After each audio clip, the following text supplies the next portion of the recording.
자, 오늘 본문은 예수님께서 십자가에서 죽으시기 바로 며칠 전에 하신 말씀입니다. 그 말씀들이 계속 지금 이어지고 있는 거거든요.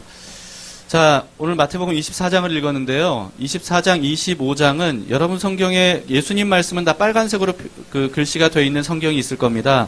보시면 24장, 25장이 거의 다 빨간색이에요. 그러니까 예수님께서 계속해서 24장, 25장을 통해서 소위 우리가 종말론이라고 알고 있는 그 말씀들을 지금 계속 하고 계시는 겁니다. 근데 여러분 사실 우리는 종말론이라고 생각을 하지만 사실 마태복음 24, 25장에 대해서는 신학자들의 여러 관점들과 주장들이 있습니다. 오늘은 그 중에서 대표적인 세 가지를 좀 알아보려고 하는데요. 첫 번째 주장은 뭐냐 하면, 마태복음 24, 25장은 특히 이제 24장 같은 경우에는 예수님께서 세상 끝인 종말과 재림에 대해서 말씀하신 게 아니라는 겁니다. 그게 아니라 가까운 미래, 다시 말해서 예수님 당대에 살고 있었던 사람들에게 일어날 일들, 이런 것들을 말씀하신 것이다. 이런 주장입니다. 그러니까 무슨 뜻이냐면 24장은 예수님의 죽음과 부활과 승천, 그리고 로마 제국에 의해 예루살렘이 완전히 파괴가 되었던 그 역사적인 사건, 이것을 예수님께서 미리 예고하신 것이다 라고 하는 그런 주장이죠. 여러분들 혹시 그 마태복음 24, 25장을 그렇게 생각해 보신 적이 있으신가요? 아마 대부분의 일반 성도들은 그렇게 생각해 보신 적이 없으리라 생각이 됩니다. 그러나 여러분들은 잘 모르시더라도요, 의외로 이렇게 주장하는 복음주의 정통 신학자들이 꽤 많이 있습니다. 근데 또 그런 관점으로 봐야만 이해가 되는 말씀들이 사실 또 굉장히 많이 있어요. 오늘 본문에서도요, 예를 들면 대표적으로 34절입니다. 34절을 보시면 내가 진실로 너희에게 말하노니 이 세대가 지나가기 전에 이 일이 다 일어나리라. 이 세대가 지나가기 전에 이런 일들이 다 일어날 거래요. 그러니까 먼 미래에 있을 종말에 대한 말씀이 아니라는 거죠. 그 당대에 일어날 일들을 예수님께서 말씀하신 것이다. 그러니까 그렇게 볼 수 있다라고 하는 거죠.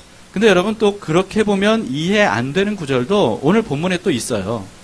29절을 보시면 그날 환란 후에 즉시 해가 어두워지며 달이 빛을 내지 아니하며 별들이 하늘에서 떨어지며 하늘의 권능들이 흔들리리라. 근데 해와 달이 빛을 잃고 별들이 하늘에서 떨어지는 이 우주적인 그 붕괴 재앙이 아직 일어나지 않았잖아요. 2000년 전에도 일어나지 않았잖아요. 그리고 또 30절을 보시면 그때 인자의 징조가 하늘에서 보이겠고 그때 땅의 모든 족속들이 통곡하며 그들이 인자가 구름을 타고 능력과 큰 영광으로 오는 것을 보리라. 예, 이거는 영락없이 예수님의 재림에 대한 말씀으로 우리는 알고 있지 않습니까? 근데 이런 일이 아직 안 일어났잖아요. 예수님이 아직 안 오셨잖아요. 자, 또 31절에 보시면 그가 큰 나팔 소리와 함께 천사들을 보내리니 그들이 그의 택하신 자들을 하늘 이 끝에서 저 끝까지 사방에서 모으리라. 이것은 소위 여러분 들어보셨는지 모르겠는데 휴거에 대한 말씀입니다. 휴거는 성경에 있는 단어는 아닌데요. 휴거라는 말이 무슨 뜻이냐면 예수님께서 하늘로 재림하실 때 구원받은 하나님의 백성들이 하늘로 들려 올라가게 되는 현상, 이걸 휴거라고 말합니다. 그러니까 예수님께서 공중에서 재림하실 때 믿는 사람들만 선택돼서 그 사람들이 하늘로 올라가서 예수님을 맞이하게 된다라고 하는 거죠. 근데 아직 이런 일이 일어나지 않았잖아요. 예수님께서 아직 재림하지 않으셨기 때문입니다. 근데 어떻게 이런 말씀들이 예수님 당대의 가까운 미래에 대한 그런 말씀일 수 있을까라고 하는 거죠. 근데 또 이렇게 주장하시는 분들은 또 근거가 있습니다. 이 말씀들은 재림에 대한 말씀이 아니라 예수님의 죽음과 승천에 대한 말씀이다. 이렇게 해석하는 거예요. 왜 그런지 여러분들 한번 잘 들어보세요. 29절을 다시 보시면 29절을 다시 보여주시겠어요? 예, 29절을 다시 보시면요. 실제 우주의 붕괴를 의미하는 말씀이 아니라는 겁니다. 이거는 예수님께서 십자가에 달리실 때 어떤 현상이 있었냐면요. 대낮에 한 3시간 정도 완전히 날이 어두워졌다. 이렇게 성경이 기록하고 있어요. 암흑, 어두움이 있었다고. 이런 사건, 이렇게 기록을 하고 있습니다. 또 예수님의 죽으심으로 인해서 이게 별들이 무너지고 뭐 이렇게 빛을 잃고 이런 게 아니라 그러니까 사탄의 왕국이 붕괴되는 것을 이렇게 표현한 것이다. 이렇게 해석을 하는 거죠. 여러분 실제로 이 마지막에 있는 하늘의 권능들이 흔들리리라. 여기서 말하는 하늘의 권능들은요, 공중권세 잡은 자 사탄의 세력을 지칭하는 표현입니다. 의미하는 표현입니다. 그렇게 보자면, 그러니까 예수님의 십자가 사건으로 인해서 어두워졌던 사건, 그리고 예수님의 십자가에서 죽으심으로 인하여서 사탄의 머리를 예수님이 짓밟으시고 인류에게 구원의 길을 열어놓으신 사건, 이것을 의미한다고 해석할 수 있는 거죠. 그리고 또 이렇게 해석할 수 있는 것을 뒷받침하는 성경 구절들도 상당히 사실은 많이 있습니다. 또 30절을 보시면요. 다시 30절을 보여주시면, 그때 인자가 구름을 타고 오는 것을 보게 될 것이라고 말씀하고 있죠. 근데 여러분 여기서 인자하고 구름을 타고 오신다는 것도 제가 좀 설명을 드리고 싶은데, 요즘 제가 어떻게 하면 설교를 좀 짧게 할까 이 고민을 상당히 많이 하고 있습니다. 여러분들이 이해하실지 모르겠지만, 요즘 설교 길었는데 생각하실지 모르겠지만, 저는 이게 굉장히 고민이에요. 근데 여러분들에게 알려드려야 되겠기에. 그래서 여러분, 인자에 대해서 또 구름을 탄다는 게 무슨 뜻인지 이걸 모르시는 분들은요, 아시는 분들에게 물어보시거나 또 저에게 물어봐 주시면 제가 답변해 드리도록 하겠습니다. 근데 여러분, 인자가 구름을 타고 온다는 말씀에서 온다라고 기록된 이 헬라어는요, 사실은 원어상 간다라고도 해석이 되는 단어라는 거예요. 근데 제가 헬라어 사전을 찾아봤더니 정말 그렇더라고요. 온다로도 해석이 되는 말이고 간다로도 해석이 되는 말이에요. 그러니까 여기서 예수님께서 구름 타고 가신다, 간다라고 번역을 하게 되면, 그러면 예수님의 재림에 대한 말씀이 아니라 부활하신 예수님께서 많은 사람들이 보는 앞에서 공중으로 구름 속으로 들려 올라가셔서 승천하셨던 그런 사건을 미리 예고하신 것이라고 해석할 수 있는 거죠. 근데 단지 이것을 한 단어만으로 그렇게 보는 게 아니고요. 근거가 있습니다. 또 다니엘서를 근거로 두고 있는데, 다니엘서 7장 13절에 보시면 이렇게 기록되어 있습니다. 내가 또 밤 환상 중에 보니 인자 같은 이가 하늘 구름을 타고 와서 옛적부터 항상 계신 이에게 나아가 그 앞으로 인도되매. 여러분, 이게 오늘 이 30절 말씀과 굉장히 흡사하지 않습니까? 그러니까 많은 학자들이 예수님께서 이 말씀을 인용한 것일 것이다, 이렇게 해석을 합니다. 근데 여기 보시면 다니엘이 환상 중에 인자 같은 이가 하늘 구름을 타고 왔다고 여기서도 표현하고 있는데, 와서 지상으로 왔다는 뜻이 아니라 옛적부터 항상 계시니, 다시 말해서 영원하신 하나님, 그분 앞으로 나아가서 그 앞에 인도됐다고 이렇게 표현하고 있는 거예요. 그러니까 예수님께서 구름 속으로 들러 올라가서 승천하셔서 하나님 보좌 우편에 앉아 계신 이 장면을 묘사하고 있는 내용이라는 거죠. 그러니까 이런 의미로 봤을 때 오늘 본문의 30절도 재림이 아니라 승천에 대한 말씀이라고 해석하는 것이 타당하다라고 하는 겁니다. 어떻게 여러분, 맞습니까? 이게 참 근거가 있죠. 자, 그런데 그리고요, 또 31절도 어떻게 해석을 하냐면, 이거는 휴거를 의미하는 게 아니라 여기서 천사들이라고 되어 있지만, 이 천사들은 말하자면 복음을 전하는 전도자들을 말하는 것이다. 그래서 예수님께서 부활하시고 승천하신 이후에 초대교회 성도들이 대대적으로 사방으로 흩어지면서 복음을 전하면서 수많은 사람들을 구원하게 만든 이 사건을 의미한다, 이렇게 해석을 하는 겁니다. 그러니까 이것도 여러분 그렇게 볼 수 있는 거 아닙니까? 자, 근데 문제는 뭐냐 하면요, 이런 관점으로 24절, 25절 전체를 해석하는 것은 무리가 있다는 거예요. 이런 식으로 해석을 해도 해석이 안 되는 내용들이 24, 25절 예수님 말씀들에 많이 있다는 거죠. 자, 두 번째 이 주장은 뭐냐 하면, 우리가 너무나도 익숙한 종말과 재림에 대한 말씀이라는 주장입니다. 종말과 재림에 대한 말씀입니다. 여러분, 이런 해석은 우리도 익숙하기 때문에 뭐 타당성에 대해서는 굳이 여러분들께 말씀드리지 않아도 여러분들이 보시면서 아마 이건 다 종말에 대한 말씀이다, 이렇게 생각하고 보셨을 거예요. 그러니까 더 이상 설명을 드리지 않겠습니다. 저도 사실은 그랬거든요. 왜냐하면 저도 그렇게 배웠었어요. 근데 여러분, 이런 관점으로 보면 24장, 25장 전체를 이런 관점으로 해석하는 것 역시나 무리가 있습니다, 사실. 예를 들면 이런 거예요. 만약에 종말에 대한 말씀이면 예수님께서 왜 이렇게 말씀하셨을까 하는 부분들이 있습니다. 24장 16절에 예수님이 이렇게 말씀하셨어요. 그때 유대에 있는 자들은 산으로 도망할지어다. 그리고 19절에는요. 그 날에는 아이 벤 자들과 젖먹이는 자들에게 화가 있으리로다. 그리고 20절에도 너희가 도망하는 일이 겨울에나 안식일에 되지 않도록 기도하라. 이렇게 말씀하셨거든요. 근데 만약에 이 말씀들이 종말과 재림에 대한 말씀이라면 예수님께서 이렇게 말씀하시는 것은 전혀 의미 없는 말씀이 되는 거예요. 소용이 없는 얘기입니다. 그러니까 예수님이 재림하시고 이 세상에 종말이 임하고 하나님의 심판이 임하는데 어디로 도망하라는 게 무슨 소용이 있어요? 도망할 수가 없잖아요. 근데 예수님께서 도망하라고 하셨거든요. 그러니까 이것은 종말과 재림에 대한 말씀이라고 해석할 수가 없다는 거죠. 그러니까 이 말씀은요, 명백하게 가까운 미래에 예루살렘에 일어날 이 재난, 이걸 의미하는 거라는 겁니다. 여러분, 그래서 예를 들면 19절에 그날에는 아이 벤 자들과 젖먹이는 자들에게 화가 있으리라, 이런 말씀도 종말론적으로 해석을 하다 보면 이게 무슨 의미일까? 아이 벤 자들은 아마 어떤 사람들을 상징할 것이다. 뭐 젖먹이는 자들은 이런 사람들을 상징할 것이다. 이런 식으로 막 해석해 버려요. 근데 그게 아닙니다. 이 말씀은 말 그대로 아이 벤 자들과 젖먹이는 자들에게 화가 있을 거라는 거예요. 이게 무슨 뜻이냐면 여러분, 전쟁이 터지거나 그래서 피난을 가게 되잖아요. 그럼 피난 갈 때 가장 힘들 사람이 어떤 사람들이에요? 산모들, 그리고 아이를 키우는 자들 이거든요.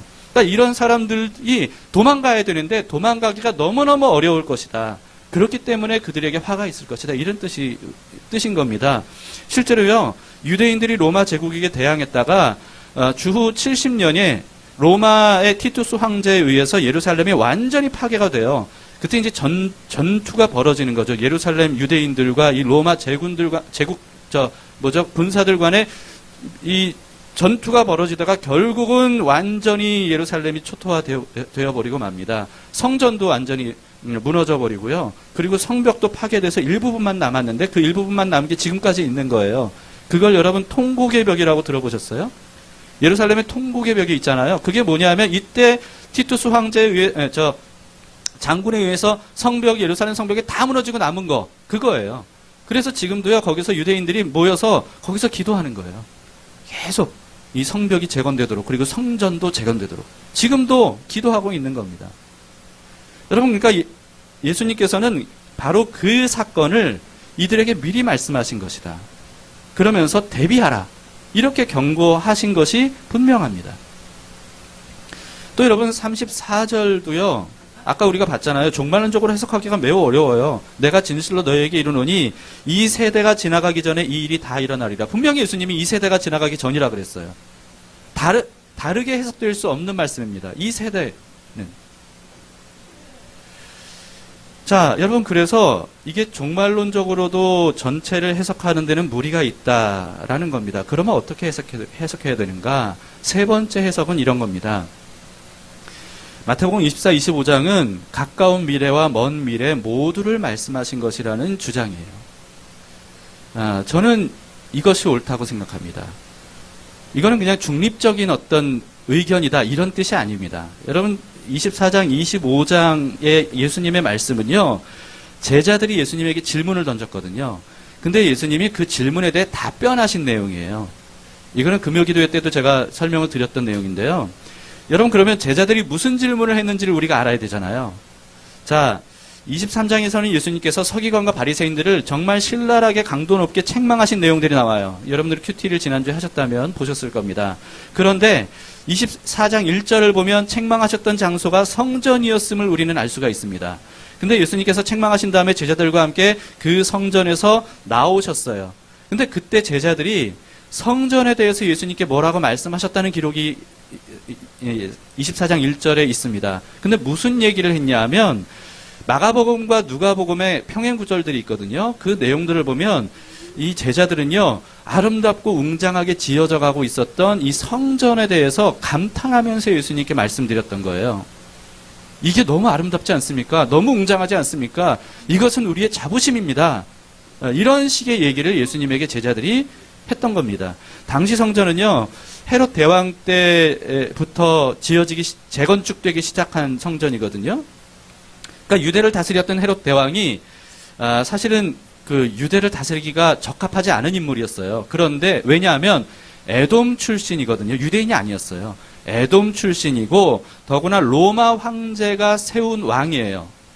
그러니까 이 유대인들이 반감을 가질 수밖에 없죠. 이방인이고 그리고 또 자신들이 반대하는 로마 제국이 세운 그런 왕이니까 그러니까 반대할 거 아닙니까? 그래서 이 헤롯 대왕이요. 유대인들의 환심을 사기 위해서 성전을 지어주게 된 거예요.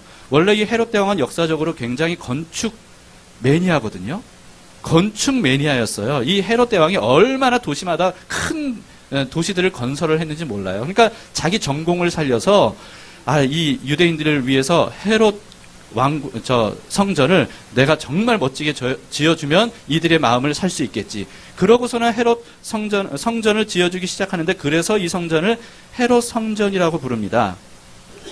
근데 이게 자그마치 83년간이나 재건축했어요. 83년간이나.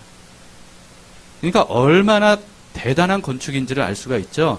근데 예수님께서 이 말씀을 하실 이 당시에는요, 건축이 시작된 지 53년째쯤 됐을 때예요. 그러니까 이 유대인들이 봤을 때 이 성전은 너무너무 훌륭하거든요. 이전 성전과는 비교할 수 없는 성전이거든요. 그러니까 여기에 대한 자부심이 대단했던 겁니다. 그러니까 제자들도 마찬가지였어요. 그래서 예수님에게 제자들이 이 성전들을 보십시오. 엄청나지 않습니까? 라는 식의 이야기를 했다는 거예요. 근데 예수님께서 그 얘기를 듣고 놀랍게도 이렇게 말씀을 하셨습니다. 마태복음 24장 2절에 보시면 대답하여 이르시되 너희가 이 모든 것을 보지 못하느냐 내가 진실로 너희에게 이르노니 돌 하나도 돌 위에 남지 않고 다 무너뜨려지리라 이렇게 말씀하셨어요. 여러분 그러니까 제자들이 얼마나 충격을 받았겠어요. 그래서 예수님에게 조심스럽게 여쭈어 보는 겁니다. 3절에 보시면 예수께서 감람산 위에 앉으셨을 때 제자들이 조용히 와서 이르되 우리에게 이르소서 어느 때에 이런 일이 있겠사오며 또 주의 임하심과 세상 끝에는 무슨 징조가 있사오리까 이렇게 질문했고 여기에 대해 예수님이 답변하신 내용이 24, 25장이라는 거예요. 근데 여러분 제자들의 질문을 잘 보시면 두 가지 질문입니다. 첫 번째는 뭐냐 하면 어느 때에 이런 일이 있겠습니까? 라고 하는 거예요. 여기서 말하는 이런 일이 어떤 일이겠어요? 예수님이 직전에 말씀하셨잖아요. 이 성전들을 너희가 보느냐 돌 위에 돌 하나도 남지 않을 정도로 완전히 무너질 것이다 라고 말씀하신 이 일이 언제 일어나겠습니까? 라고 하는 뜻입니다. 그런 질문이에요. 두 번째 질문은 뭡니까? 또 주의 임하심과 세상 끝에는 무슨 징조가 있사오리까? 라고 하는 겁니다. 이거는 말 그대로 정말 재림과 종말에 대한 질문 아니겠습니까? 그러니까 제자들이 질문한 것은 이 두 가지예요. 그리고 예수님의 답변은 이 두 가지에 대한 답변인 거예요. 그렇기 때문에 가까운 미래에 있을 예수님 이 당시에 가까운 미래에 있을 예수님의 죽음과 부활과 승천 그리고 그 다음에 있을 성전과 예루살렘 파괴에 대한 말씀 이것에 대한 것을 말씀하신 거고요. 또 그러면서 종말과 재림과 심판에 대한 말씀을 하신 거죠. 근데 문제는 뭐냐 하면요. 예수님께서 좀 답변을 이 두 가지에 대해서 하시려면 좀 두 가지 질문에 대해서 따로따로 답변을 하셨으면 이게 좀 우리가 보기가 쉽잖아요.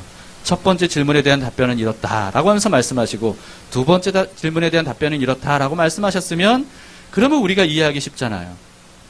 근데 왜 예수님께서 이해하기 어렵게 이렇게 뒤섞어서 말씀하셨을까 하는 겁니다. 여러분 이 뒤섞었다는 것은요. 첫 번째 질문에 대해 답변하셨다가 두 번째 질문에 대해 답변하셨다가 또 첫 번째 질문에 대해 답변하셨다가 이런 식으로 답변하셨다는 게 아닙니다. 그게 아니라요. 심지어는 한 구절에 두 가지에 대한 한 구절이 두 가지에 대한 답변인 경우들이 굉장히 많이 있습니다. 왜 예수님께서 이런 식으로 답변을 하셨을까라고 하는 거죠. 자, 여러분. 이거는요, 성경 전체를 여러 번 읽고 연구해 본 사람이라면 누구나 알 수 있는 한 가지 사실이 있습니다. 아마 여러분들도 성경을 좀 유심히 관심 있게 보신 분들이라면 누구나 알 수 있는 내용이에요. 그건 뭐냐 하면 성경에 예언된 말씀들은 대부분 중의적인 의미를 품고 있다는 겁니다. 다시 말해서 한 가지 예언에 두 가지 이상의 의미가 내포되어 있다는 뜻이에요. 자, 더 자세히 말씀드리자면 한 가지 예언에 가까운 미래에 있을 한 가지 예언이 가까운 미래에 있을 일에 대한 예언이면서도 동시에 먼 미래에 있을 일에 대한 예언이라는 겁니다. 또 이렇게도 볼 수 있어요. 한 가지 예언이 현세적인 예언임과 동시에 궁극적인 예언이라는 거예요. 자, 이게 이제 여러분들이 잘 와닿지 않으실 텐데 한 가지 예를 들어보겠습니다. 성경에 다윗에 대한 기록들이 굉장히 많이 있는데 다윗이 왕이 된 이후에 이런 서원을 하나님께 해요. 하나님을 위해 제가 성전을 지어드리겠습니다. 이전까지는 성전이 아니라 성막이었거든요. 굉장히 초라한 천막이었거든요. 근데 자기의 왕궁을 짓고 나니까 하나님의 성막을 보니까 너무 초라한 거예요. 나보다 훨씬 크신 만왕의 왕이신 그분의 집이라고 하기엔 너무 작은 거예요. 그러니까 너무 죄송한 마음이 들어서 제가 하나님을 위해서 성전을 지어드리겠습니다. 이렇게 서원을 합니다. 그때 하나님께서 나단 선지자를 통해서 이렇게 말씀하셔요.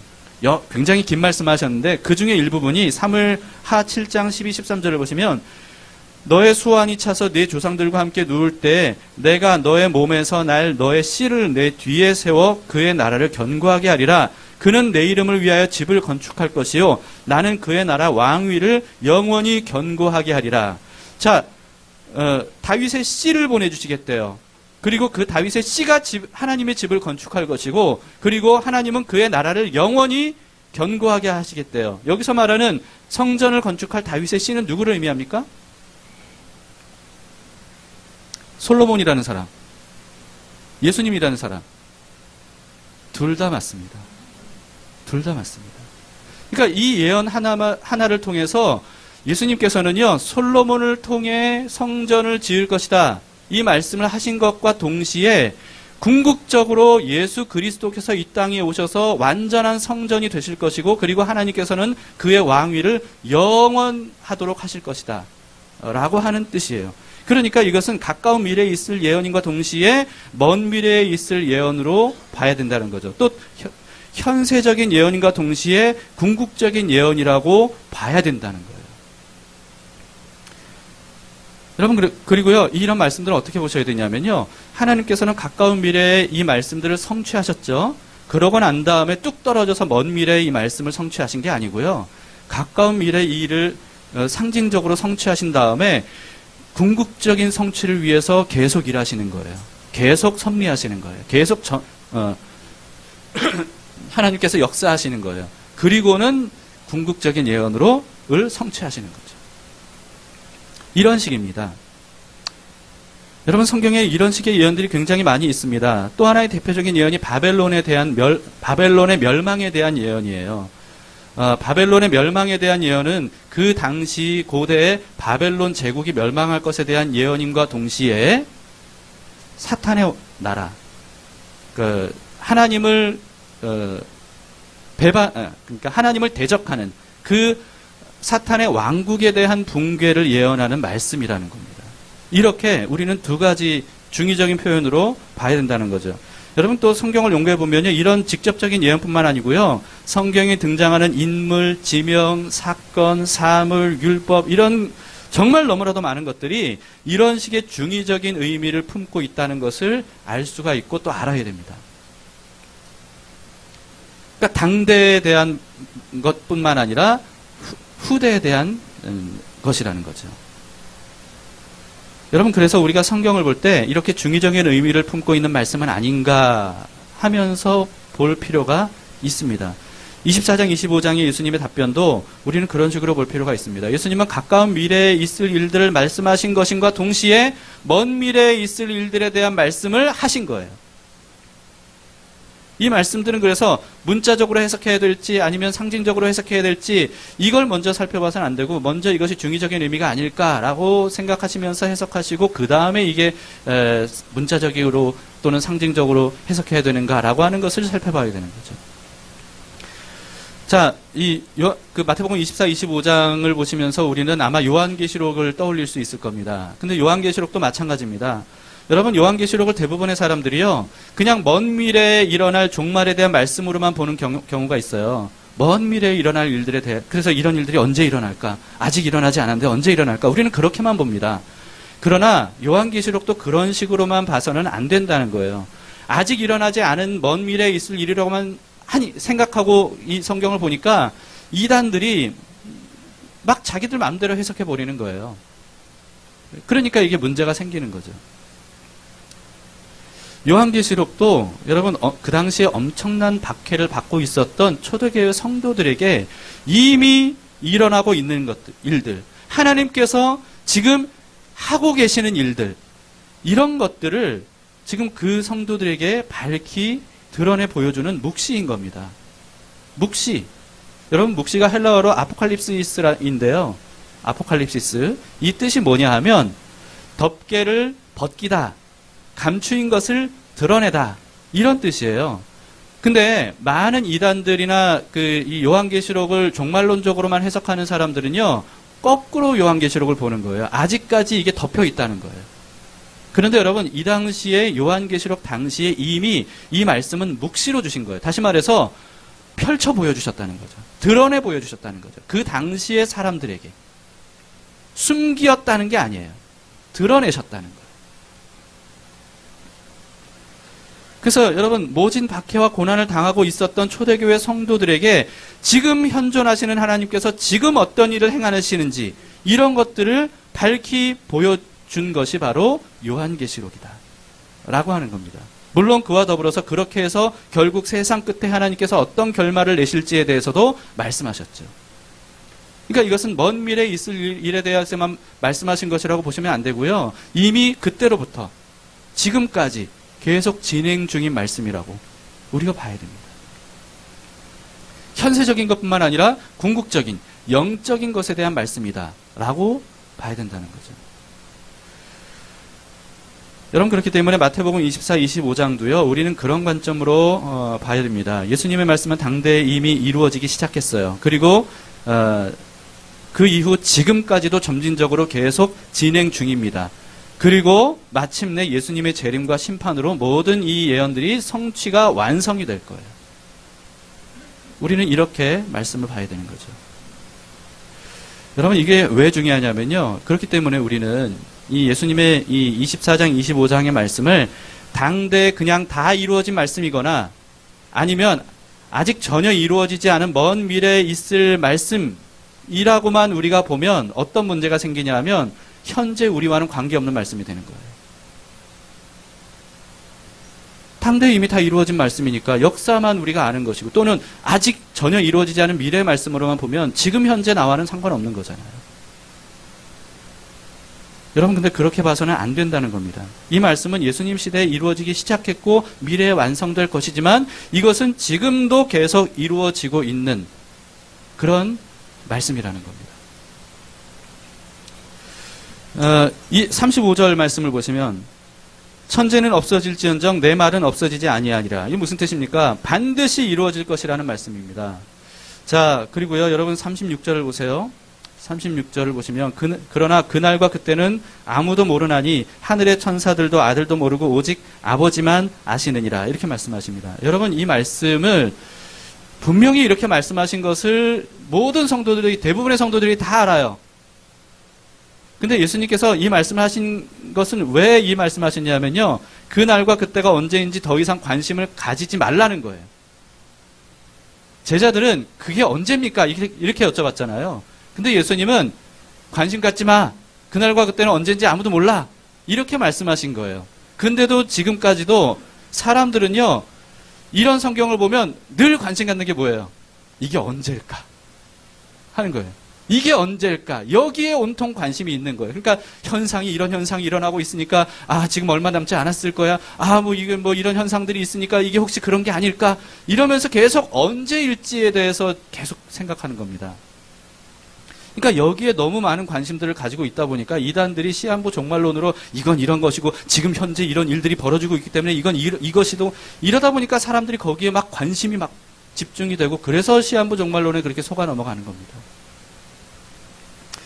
예수님은 분명히 말씀하셨어요. 그날과 그때가 언제인지 더 이상 알려고 하지 마라 라고 하는 겁니다. 오늘일 수도 있고 수백 년, 수천 년 이후일 수도 있다는 거예요. 그 대신 언제 그날이 오든 상관없도록 준비된 삶을 살아라. 예수님께서는 그렇게 말씀하시는 겁니다. 저는 이 말씀을 이렇게 적용합니다. 비록 우리는 예수님의 재림이 언제인지 알 수 없어요. 아시는 분? 아무도 없습니다. 없는데, 근데 저는 저뿐만이 아니고 여러분들도 100% 아는 게 있어요. 100% 아는 것 한 가지. 굉장히 중요한 겁니다. 그게 뭐냐 하면, 여기 있는 모든 사람들은요, 몇십 년 안에 반드시 죽을 거예요. 그쵸? 몇십 년 안이라는 것은 몇십 년 후라는 뜻이 아니에요. 오늘일 수도 있고 수십 년 후일 수도 있는 거예요. 그러나 중요한 건 뭐예요? 우리는 반드시 멀지 않은 미래에 죽는다는 거예요. 이건 우리가 확실히 알 수 있죠. 여러분, 그럼 죽으면 어떻게 되죠, 사람이? 뭐 이것도 믿음의 차원이긴 하지만 우리가 죽으면요, 영원한 세계로 들어가요. 그걸 어떻게 알 수 있느냐? 하나님이 그렇게 말씀하셨거든요. 영원한 세계로 들어가게 될 것이라고. 저는 그 말씀이 사실이라고 믿고 거기에 대한 근거가 충분하다고 믿습니다. 어쨌든 여러분, 그래서 우리가 죽으면 영원한 세계로 들어가는데요. 영원한 세계는 어떤 개념이냐? 시간과 공간을 초월하는 개념이죠. 시간과 공간을 초월하는 개념입니다. 그래서 여러분, 저는 이렇게 생각합니다. 시간과 공간을 초월하는 게 영원한 세계로 들어가는 것이라면 우리가 죽으면 영원한 세계로 들어간다는 거잖아요. 그러면 더 이상 시간과 공간이 의미 없는, 그래서 먼 미래는 더 이상 먼 미래가 아니게 되는 거예요. 그리고 먼 장소는, 먼 거리는 더 이상 먼 거리가 아니게 되는 거예요. 그러면 이거를 어떻게 결론을 내릴 수가 있냐 하면, 우리가 죽으면 즉시로 예수님의 재림과 우리의 육체적인 부활로 이동하게 되는 거죠. 즉시로. 여러분, 즉시라는 말도 이 시간 개념이긴 하지만 이동이라는 개념도 장소적인 개념이고, 근데 어쨌든 이렇게 표현할 수밖에 없잖아요. 그러니까 무슨 뜻이냐면, 우리가 죽으면 시간과 공간을 초월해서 예수님의 재림과 우리 자신의 부활에 직면하게 된다는 거죠. 그래서 영원한 삶을 살게 되는 것이다 하는 겁니다. 여러분, 그래서 저는 이렇게 생각합니다. 예수님의 재림을 준비하는 삶과 우리 자신의 죽음을 준비하는 삶은 깊은 연관이 있다 하는 겁니다. 예수님을 믿는 사람에게는요, 죽음을 준비하는 삶과 예수님의 재림을 준비하는 삶은 같아야 된다라고 생각합니다. 생각해 보세요. 여러분, 우리는 반드시 죽어요. 그러나 우리는 언제 죽을지 아무도 몰라요. 오늘일 수도 있어요. 마찬가지로 예수님은 반드시 다시 오셔요. 그런데 언제 오실지 아무도 몰라요. 오늘일 수도 있어요. 그런데 우리의 죽음이 예수님의 재림과 연결된다는 거예요. 영원한 세계로 들어가면. 여러분, 그렇기 때문에 우리는 예수님의 재림을 준비하는 마음으로 죽음을 준비하는 것이 필요하다는 겁니다. 예수님의 재림 언제일까? 언제일지 모르는 그 먼 미래 생각하지 말고요. 분명히 우리가 언젠가 가까운 미래에 죽게 될 건데, 그 죽음을 준비하는 것이 곧 예수님의 재림을 준비하는 것이다. 그러니까 우리는 어떻게 생각해도 되는 겁니까? 예수님의 재림은 내 세대에 오신다라고 볼 수도 있는 거예요. 여러분, 그래서 34절을 다시 보시면 새롭게 보일 겁니다. 내가 진실로 너에게 말하노니 이 세대가 지나가기 전에 이 일이 다 일어나리라. 어느 세대든 자신의 죽음은 당대에 오죠. 자신의 죽음은 당대에 옵니다. 그렇기 때문에 당대에 예수님의 재림을 맞이하게 될 것이다. 이렇게 볼 수 있지 않을까 하는 거죠. 여러분, 그래서 재림을 준비하는 마음으로 죽음을 준비할 필요가 있다 생각합니다. 그것이 바로 우리가 살아야 될 삶인 거예요. 지금 죽음에 대한 말씀을 드렸지만 그것을 알아야 우리가 어떻게 살아야 될지를 알 수 있는 겁니다. 재림하신 예수님 앞에 설 때 후회 없는 삶을 사는 것과 죽음을 맞이할 때 후회 없는 삶을 사는 것, 이것은 같은 것이다 하는 겁니다. 여러분, 예수님의 재림을 준비하는 마음으로 죽음을 준비하면서 살기로 결심하면 인생사의 모든 것들이 새롭게 다가오게 될 겁니다. 이전에는 중요하다고 생각했던 것들, 너무너무 중요하다고 생각했던 것들, 그래서 추구하고 좋아하고 취하고 막 이랬던 것들, 근데 이런 것들이 생각보다 그렇게 중요한 게 아닐 수도 있겠구나, 이런 생각이 들 겁니다. 또 반면에 너무나도 이렇게 중요하다고는 알고 있지만 그래서 막 최대한 미루고 싶었던 것들.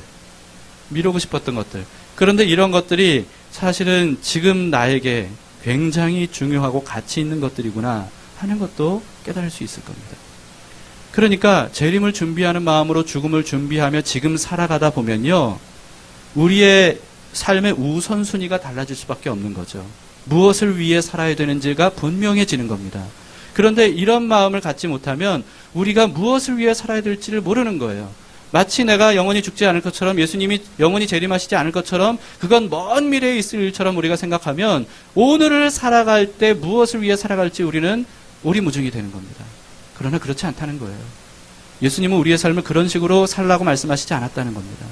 우리가 예수님의 재림을 준비하는 마음으로 죽음을 준비하며 살아갈 때 우리는 삶을 재조정할 필요를 느끼게 됩니다. 그리고 실제로 재조정해야 됩니다. 그럴 때 우리는 비로소 의미 있고 가치 있는 올바른 삶을 살아갈 수 있다는 거예요.